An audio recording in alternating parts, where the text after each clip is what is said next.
Assalamu alaykum, hörmətli Şərq Türkistanlıq qeyrindaşlar. Şərq Türkistan xəbər agentliğinin xəbərlər proqramısını görüşünüzü qısqan qarşı alırıq. Tövəndə təfsili məzmununu diqqətinizə sunumuz. Şərq Türkistan sürgündə hökumətinin Tashqi ishlar və bexatarlik ministri Salih Xudoyor əpəndi 29 yanvar günü Angliya xayr-saxavat orqanining xizmatchisi və müstəqil siyasi kandidat Nikolas Brendon Baklining suhbat programmasiga qatnashib, Şərq Türkistanның qısqacha tarixi, hozirgi vaziyati, mustaqillik ko'rishi va kelajagiga bo'lgan umidini, davlatlarning xalqaro jamiyatning nimalarni qilish kerakligini anglatdi.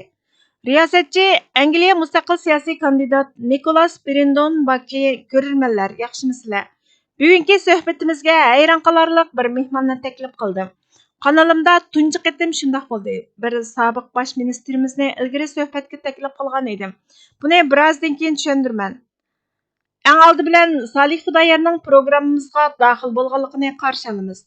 Qanday ahvolingiz, Salih? Sizni tanımaganlar uchun bir oz atrofliq bir tanishtirish beray. Siz Sharq Turkiston surgunda hukumatining sobiq bosh ministri, hozirgi tashqi ishlar va bexatarlik ministri, shundaqmi? Sharq Turkistonning qayerligini bilmaganlar uchun Sharq Turkistonning dunyoning qanday bir parchasi ekanligi haqida so'zlab bergan bo'lsangiz deganida Tashqi ishlar va bexatarlik ministrimiz Salih Xudoyor apandi, yaxshi, meni suhbatimizga taklif qilganligingiz uchun rahmat. Sharq Turkiston Uyg'ur, Qozoq, Qirg'iz va boshqa turkiy xalqlarning ona makoni. O'rta Osiyoning markaziga joylashgan. Xitoy u yerni ishg'ol qilib olgan va ismini xitoychadan tarjima qilganda mustamlika qilingan yangi territoriya degan ma'noda keladigan Xinjiang deb o'zgartib o'tgan.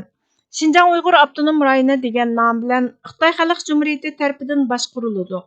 1949-yildan e'tiboran Xitoyning izchil yurgizib kelayotgan mustamlika, ishg'oliyat, irqiy qirg'inchilik qilmishining markazi bo'lib kelmoqda.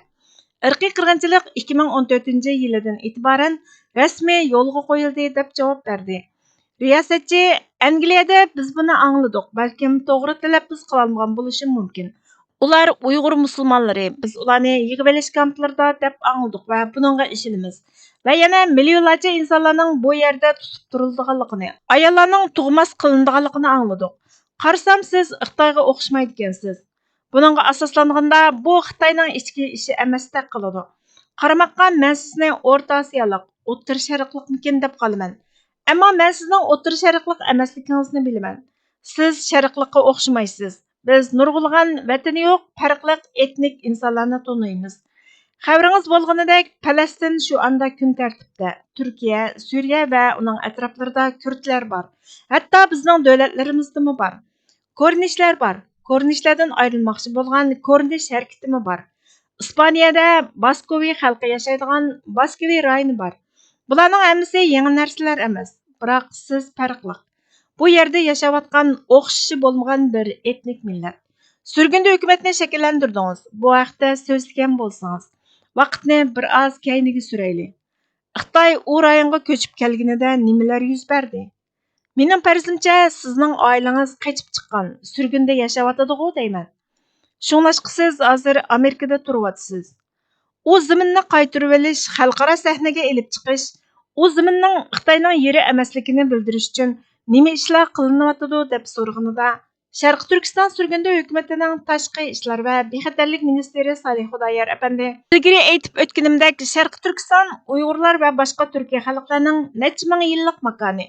Bugungi Uyg'urlar shalg'utlashgan xalq. Ya'ni biz Sharq Turkistondagi yerlik Hindi Yevropa aholisi va Sharq Turkistondagi turk aholisi bilan aralashib ketgan xalqmiz. Necha ming yillik tarix bo'yicha biz nurg'ulg'an imperatorliklarni, davlatlarni, podshohliklarni, hatto jumhuriyatlarni qurdik. Cho'ng o'yinlarning markazida Buyuk Britaniya imperiyasi bilan Char Rossiya imperiyasining O'rta Osiyodagi raqobatida biz mustaqil 7 shahar davlati yoki Sharq Turkiston davlatini qurdik. Britaniya podshohlik bilan siyosiy, tijoriy va diplomatik munosabat o'rnatdik. Bu eng unutilib ketgan va sal qaralgan bir qiziqarli fakt. 1884-yili Manju Qing imperatorligi Sharq Turkistonni o'ziga bo'ysundirib, o'ziga qo'shib oldi va Xitoy tilidan tarjima qilganda yangi territoriya, mustamlika ma'nosidagi Xinjiang degan nom bilan atadi. 20-asrning boshlarida xalqimiz buningga qarshi kurash qilib, 1933 yılı Müstakil Şarkı Türkistan Cumhuriyeti'ni e'lon qildi. Sovetning aralashishi bilan bu Cumhuriyetimiz 1934 yılı aprelda ag'dirib tashlandi. 1944 yılı Müstakil Şarkı Türkistan Cumhuriyeti'ni qayta jakarladik. Shunday qilib, bizning mustaqilligimiz 1949 yılı 22 dekabrgacha davomlashdi. Amaliyotda 1949 yılı 1 oktyabrda Mao Zedong rahbarligida Xitoy Xalq Cumhuriyeti qurildi. 11 kun o'tgandan keyin 1949 yılı 12 oktyabr kuni Sharq Turkistonga bo'lgan ishg'oliyatini boshlatdi. 2 oydan keyin 1949 yılı 22 dekabr kuni mustaqil Cumhuriyetimizni ag'dirib tashlab 1955 yılı atalmış Şinjan Uyg'ur Avtonom rayoniga o'zgartirib etdi. Avtonomiya huquqi faqat qog'oz yuzida qoldi. Xitoy bizga avtonomiya huquqi berdim deb amaliyotda mustamlaka yurgizishni osonlashtirdi. 1949 yılı dekabrdagi faktlarga qaraydigan bo'lsak, Mao Zedong Sharq Turkistonda 9 million turk xalqining borligini aytgan. Nüfusning 95-96%ni Uyg'ur, Qozoq, Qirg'iz va boshqa turkiy xalqlar tashkil qiladi. Xitoylar 2-3%dan tuvan edi. Bu 2 yoki 3%ning 200 mingdek qismi Xitoyning qurolli qismlari va 100 mingdek qismi Xitoy davlat ma'murlarini tashkil qiladi. Ularning oilalari Sharq Turkistonni mustamlaka qilish uchun avatilgan. 1990 yillarning boshlarida Sovet ittifoqi ag'dirilgandan keyin bizning mustaqillik harakatimiz qayta jonlandi. Chunki bugungi Qozog'iston, Qirg'iziston, O'zbekiston qatorliq davlatlar Sovet ittifoqining kontrolligidan qutulib mustaqillikka erishdi. Bu ahvol bizga umid ato qildi. Mustaqillik harakatimizni xalqaro sahnaga qayta elib chiqish imkoniyati yaratdi. 1996 yılı martda Xitoy Kompartiyasining 7 nafar yuqori darajali katibashlarini o'z ichiga olgan Xitoy Kompartiyasi doimiy komiteti hozirgi davomlashayotgan irqiy qirg'inchilikni amaliylashtirish asosiy qurilishlarni o'z ichiga olgan 10 moddadan tarkib topgan 7 nomerli hujjatni chiqardi. Bu asosan Xitoyni tashviqot, tarbiyyot, o'ltirish, singib kirish orqali Sharq Turkiston masalasining xalqarolashib ketishining oldini olishni o'z ichiga olgan barliq zaruriyatlarni ishlatishga chaqiriq qildi. 2001 yildan keyin ko'pchilik xalqimiz musulmon bo'lg'achqa, Xitoy 11 sentabr voqeasidan keyin terrorizmning tahdidiga duch kelganligini aytib, terrorizm bilan kurash qilayotganligini kuchab ta'kidladi. Bu amaliyotda bir targ'ibotdan iborat edi. Dastlabda terrorizm bilan kurash qilayotgan qiyofatga kirib olib, bizning tilimizni chekladi. Maktablarda ona tilda o'qitishni amaldan qoldirdi. Tek tillik siyosatni yo'lga qo'ydi. Qog'oz yuzida qo'sh tillik siyosat bo'lgan bilan amaliyotda bir tillik siyosat yurgizdi. O'rta maktabni bitkizgandan keyin ona tilni o'rganish fursatiga erishgili bo'ladi. Shu vaqtgacha cho'qimlar Xitoycha qo'llanildi. Keyin 2013 yili Shi Jinping hokimiyat beshiga chiqib, atalmış mablag' taraqqiyot turi bo'lgan $1 trillion bir balvoq bir yo'l qurilishini boshlatdi. Reallikda uningdanmi ko'p edi. Bu tür Xitoyning ochqishliq portlarni, savdo yo'llarini kontrol qilishi, yangi jahongirlik va yangi mustamlakachilikning bir shakli deb javob berdi. Riyosatchi bu asosiy jihatdan jahongirlik qurilishi shundaqmi deb so'raganida haqiqatan shundaq. Undan keyin 2014 yili mayda Shi Jinping Sharq Turkistonni ziyorat qilgandan keyin bo'libmi Sharq Turkistondagi Xitoyning harbiy bazasini ziyorat qilib, qilchimi rayim qilmaslikni, bizning yiltizimizni quritishni buyruq qildi. Shuning bilan Xitoy rasmiy irqiy qirg'inchilikni boshlatdi. Millionlab insonlar jazo lagerlariga qamaldi.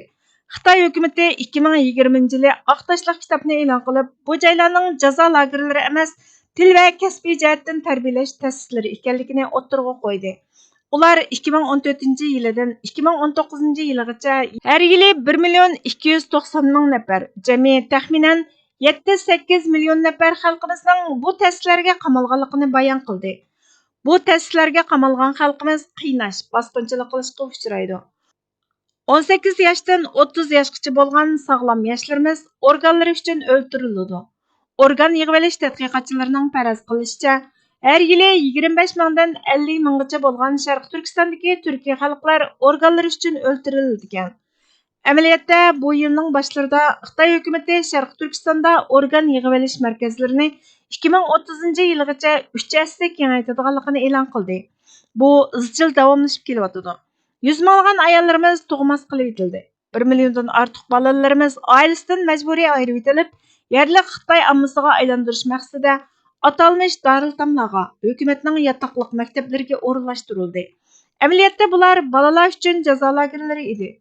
Chunki agar taxt til programmasini ularning degani bo'yicha 2 til programmasini yo'lga qo'yganda, kun oxirlashganda Uyg'ur va boshqa turk bolalari uyga qaytadi. Tili va kimligini saqlab qola oladi. Xitoy hukumatining orzu qilganidek biz assimilyatsiya bo'la olmaymiz. Ular o'ylagandek natija qozona olmaydi. Shunga ular hatto balalarni qalayimqon tutqun qilib, jazo lagerlariga solgan. Xitoy hukumatining o'zining statistikasiga asoslanganda 1989 yildan 2009 yilgacha 3 million 700 ming bovoqni ona qo'sqidan qasddan tushirib etgan. Bizning farzimizcha 2009 yildan keyin 700 mingdan ortiq bovoq tushirib etilgan. Buning natijasida millionlagan xalqimiz o'ldirildi, millionlagan xalqimiz qul qilinmoqda. Xitoy Oqtashliq kitobni e'lon qilganda 3,5 milliondan ortiq xalqimizni tarbiyalab, ularga xizmat berganligini bayon qildi. Ular nerede tarbiyalanib chiqdi? Ular majburiy emgakka selish zavodlarida tarbiyalanib, Xitoyning arzon mollarini ishlab chiqardi. Shunday qilib, Xitoy dunyo bozorlarini aldaydi. Arzon bo'lishining sababi xalqimiz qul emgakiga selinadi. Xitoydagi turmush tannarxi va Xitoydagi ish haqi amaliyotda o'sdi. Arzon mahsulotlarning buncha arzon ishlab chiqarilganligini o'ylaganda aqlga sig'maydi. Boshqa davlatlarda buncha arzon emas. Xitoyning bunday arzon bahoda sotishining sababi Uyg'ur va boshqa turkiy xalqlarni qul emgakiga solganligida. Baxtga qarshi bu izchil davomlashyotdi. Amerika hukumatining va Angliya parlamentini o'z ichiga olgan 10 dan ortiq davlat parlamentining 2021 yili irqiy qirg'inchilikni e'tirof qilganligining 5 yilligini xotirladik. Birlashgan Davlatlar Tashkiloti 2022 yili avgustda Xitoyning qilmishlarini insoniyatga qarshi jinoyat deb e'tirof qilishiga qaramay, hozirgacha Xitoyning mas'uliyatini surishti qilingan har qanday xalqaro bir harakat bo'lmadi. Xitoy irqiy qirg'inchilik, mustamlika va ishg'oliyat qilmishini jazosiz izchil yurgizib kelmoqda deb javob berdi. Suhbatning davomini keyingi xabarlarimizda izchil anglitamiz. 1997 yili Xitoy ishg'oliyatchi kuchlari Sharq Turkistonning G'ulji shahrida tajovuzchi Xitoyning Sharq Turkistonni mustamlika qilib olish va ishg'oliyatiga, o'lim jazosi shundaqla boshqa turli besimlarga qarshi elib berilgan tinish namoyishini shiddat bilan bostirdi. Bu jarayonda necha yuzlagan kishi o'ldirildi va minglarcha kishi tutqun qilindi. 2026 yili 5 fevral kuni G'ulji qatliami yuz berganligining 29 yillik xotira kuni. G'uljida yuz bergan vahshiyliklar keyin yuz beradigan ishlarning oldin ogohlantirilishi edi. Xitoyning ishg'ol qilingan Sharq Turkistonda davomlashayotgan irqiy qirg'inchiligi 2014 yili mayda boshlangan bo'lib, hozir 12 yiliga qadam qo'ydi. Hukumatlarning Xitoyning qilmishlarini irqiy qirg'inchilik, Birlashgan Davlatlar Tashkilotining insoniyatga qarshi jinoyat deb e'tirof qilishini o'z ichiga olgan xalqarodagi tunish va ayblashlarga qaramay, Xitoy irqiy qirg'inchilikni izchil yurgizib kelyotdi. Buning sababi Xitoyning Sharq Turkistonni qonunsiz ishg'ol qilib olish va mustamlikasiga aylantirib olishidan iborat. Xitoyning Sharq Turkistonni qonunsiz ishg'ol qilib olish va mustamlikasiga aylantirishidan iborat bu vahshiyliklarning tub sababini hal qilish orqali vahshiyliklarga xotim berish uchun zarur bo'lgan xalqaro saviyadagi harakat hech bir vaqt elib berilmadi. Sharq Turkiston surgunda hukumati, Sharq Turkiston milliy uyg'onish harakati, Sharq Turkiston milliy fondi, Sharq Turkiston surgunda parlamenti vakillari 5 fevral G'ulji qirg'inchiligini xotirlash munosabati bilan namoyish o'tkazishni qaror qildi. Namoyish tushdan keyin soat 1 dan 2 gacha Amerika Tashqi ishlar ministrligining oldida elib berildi. Amerikani o'z ichiga olgan xalqaro jamiyat va davlatlardan tuvandikilar talab qilinadi. Birinchidan, Sharq Turkistonning ishg'ol qilingan zamin ekanligini rasmiy e'tirof qilish. Ikkinchidan, Xitoyni irqiy qirg'inchilik va insoniyatga qarshi jinoyatlar uchun haqiqiy javobgarlikka tortish. Uchinchidan, Sharq Turkistonning mustamlikachilikdan qutulish, milliy o'z taqdirini o'zi belgilash va mustaqillikni asliga keltirish ko'rishini qo'llash. Sharq Turkistonlik qarindoshlar va Sharq Turkiston do'stlarining qatnashishi talab qilinadi. Siyosiy tariximizning tunugunlariga nazar. Har ummat o'z davrining shohidlari bo'lganidek, bu millatning sarkillarimi o'z navbatida otlangan yo'lining shohidlaridir. Shohidlik mas'ullik demakdir. Shohidlik ham mas'uliyatni o'rindashni, shundaqla mas'uliyatlik izbosarlar uchun ul selishni taqozo qiladi. Shuningmi, shohidlarsiz tasavvur qilinmaydi. Millat uchun shohidlik burchini ado qilguvchilar o'z navbatida keyingi izbosarlarning shohidlik ulgilaridir. Ular har qachon keyingilarni o'z tajribalari, kechirmishlari hamda ideallari bilan vaqtlantirish orqali keyingilarning gangirishining oldini olishni unutgan emas. Shuningmi ular o'yg'oqligini birdammo qo'ldan berib qo'ymaydi. G'olibiyatlariga mas xush bo'lmaganidek, mag'lubiyatlaridanmi dars chiqarib turdi. Shundaqla ular o'z mag'lubiyatlarining qayta takrorlanmasligi uchun keyingilarning nimadan ogoh bo'lishi va qandaq mavqe asosida mazmut turish kerakligi xususida cho'qim bir bishorat, bir yip uchi, bir nuqtai nazarni qoldirmay qolmaydi. Sharq Turkiston tuprog'i kechmish tarixida ana shu shohidligini, mas'uliyatini tunib iz qoldirgan va iz barpo qilgan talay qahramonlarga shohid bo'lgan. Shundaq shohidlar o'tganki, ular millat ustidan elib berilgan har turli salochilarga, mansab, shuhrat, mol dunyo qatorliq savdolashish takliflariga qilchimo pisand qilmagan. Faniylikqa oid hech narsa badaliga milliy da'voni tegishmagan. Murassa qilmagan. Xarakteri va amaliy ish izlari bilan Sharq Turkistonning izzat sharafi uchun kurash qilib o'tgan. General Mahmud Muhiti ana shulardan biri edi. Uning maqolasi bizga siyosiy da'voning asoratdan keyingi bugunga qadar necha avlod mobaynida qandoq yetib kelganligiga ba'zi bishoratlarni bersa, yana ko'niktirilganlariga emas, ochiq bo'lsa-mu haqiqatni bilishga intiladiganlar uchun ba'zi tarixiy tugunlarga yeshim, ba'zi javobsiz savollarga aniqlama berishi mumkin. Yuyulgan xotirani asliga keltirish oson ish bo'lmasa-mu, lekin yodiga olgancha aslab turish, iymonni tavlab turishni bilgan, ishonchisini tirik tutib turishga ahamiyat berib kelganlar uchun hamon asqatqusi. Aslatgin, chunki aslatish mo'minlarga chuqum asqatadi. Sura Zariyat 55-oyat. Burhan Muhammad. Bugungi xabarlarimiz bu yerda oxirlashdi. Bizga vaqt ayirganingiz uchun ko'pdan-ko'p rahmat. Kelar qatimki programmamizda ko'rishguncha Allohga omonat bo'lgaysizlar.